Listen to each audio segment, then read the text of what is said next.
आज 12 अप्रैल को हम सब जबलपुर में एकत्रित होके उनको याद कर रहे हैं। आप सबने पढ़ा होगा उनके बारे में। सैमुअल हैंडमिल आज की तारीख में यदि हम उनको याद करें इतिहास में, तो उनको शंकर के रूप में याद कर सकते हैं। शंकर मतलब भगवान शंकर। और भगवान शंकर से क्यों कोरिलेट करते हैं उनको? क्योंकि भगवान शंकर ने जो हलाहल निकला था, विष निकला था, वो विष पी के और दुनिया को बचाया था। और इसी प्रकार से आप सबने पढ़ा होगा कि डॉक्टर हैनीमन जो थे वो एलोपैथी के प्रैक्टिशनर थे, एंटी मेडिसिन थे, और प्रैक्टिस करते करते उनको लगा कि कहीं इससे एक और चीज रास्ता निकल रहा है, एक नई पैसी निकल रही है। कोनैन का सेवन करते समय उनको जो ज्ञान अध्ययन हुआ, तो प्रयोग उन्होंने खुद करना प्रारंभ किए, अपने ऊपर करना प्रारंभ किए। दूसरे किसी को बुलाएं तो कोई दूसरा आता नहीं था।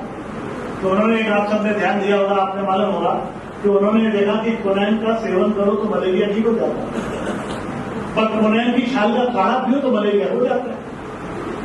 ये जो चीज पाई, इसी को देखकर उन्होंने अलग अलग प्रयोग करना शुरू किया।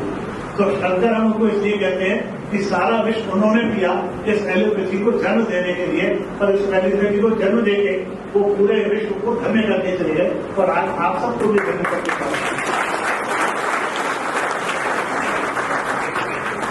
अच्छा, इतना हल विश्व में ये वाला जिया कितने साल?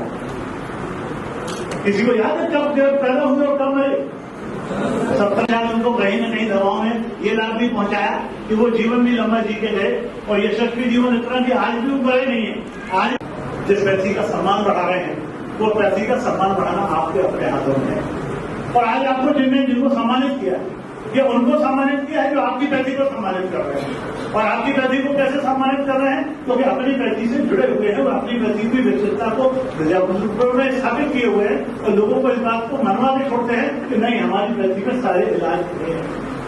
अच्छा, एलोपैथी की दवा हम जब खाते हैं, ये जानते हुए खाते हैं कि इससे कोई ना कोई नुकसान हो सकता है यार, हमें पता नहीं, साइड इफेक्ट हर एलोपैथी मेडिसिन का होता है, इतना हमको पता है, उसके बाद भी हम खाते हैं। और होम्योपैथी की दवा जब खाते हैं तो ये विश्वास करके खाते हैं फायदा हो ना हो, नुकसान तो बिल्कुल नहीं।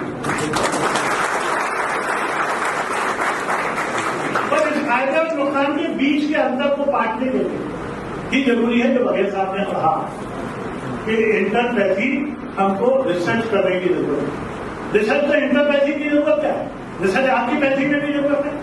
यदि आपकी पैथी कहीं पीछे छूट रही है तो सिर्फ इसलिए छूट रही है कि आप रिसर्च नहीं कर रहे। रिसर्च में हम रिश्वत चले जा रहे हैं, हम सिर्फ नौकरी की मांग कर रहे हैं। रिसर्च की सुविधाओं की मांग करो, दे रही है हिंदुस्तान की सरकार, दे रही है, मतलब तो आप बना के लेके आइए, फंडिंग करने के लिए तैयार है। परिश्रम आपको करना पड़ेगा, विजन आपको लाना पड़ेगा, सोचना आपको पड़ेगा, दिशा आपको तय करना पड़ेगी। सहयोग करने के लिए सरकार करेगी। कृषि के लिए सहयोग करने की यहाँ पर बातचीत है। जिस वक्त आयुष मंत्रालय मेरे पास में था, साथ में हेल्थ और मेडिकल एजुकेशन भी था, उसी समय मैंने आयुष में जिस समय भर्तियां हो रही थी, तो आयुष की भर्तियों के लिए हमने इस चीज को सुनिश्चित किया था कि जो आयुर्वेदिक को 45% कोटा मिल रहा था नौकरियों में, वो 45% कोटा हमने होम्योपैथी के लिए भी सुनिश्चित कराया। तब जिस समय हमारे पास वो नोट बन के आया था, तब होम्योपैथी 45% नहीं थी। तो चूंकि मैं आयुष से और होम्योपैथी से जुड़ा हुआ व्यक्ति हूँ, इसलिए मैंने उस 20% को बढ़ा के 45% तक मिला, और जिसका कारण आज की तारीख अभी डॉक्टर सुनील मिश्रा जी कह रहे थे कि आयुष के लोगों को नौकरियां देना चाहिए।